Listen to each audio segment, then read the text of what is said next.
سيدتي الجميلة، رمضان الكريم. زي ما عودتكم كل مرة بستضيفكم في بيتي، بقدم لكم وصفات سهلة وبسيطة ان انتي تعمليها في بيتك، وفي نفس الوقت بنناقش موضوع مهم. والنهاردة بالذات هناقش معاكم موضوع مهم جدا، من مقاطع شفتها لمسلسلات موجودة في رمضان السنة دي، وكان لازم اعمل سبوت عليها وناقشها معاكم. طب مش انتي قلتلنا قبل كده في الفيديوهات القديمة ان انتي مقاطعة المسلسلات؟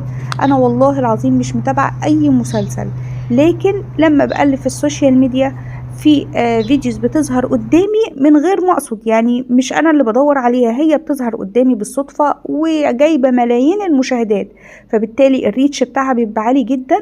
شفت كام حاجة كده لكام مسلسل، وكان مهم جدا ان انا اناقشها معاكم. هعمل معاكم روتين يومي الرمضاني وتحضيري للفطار.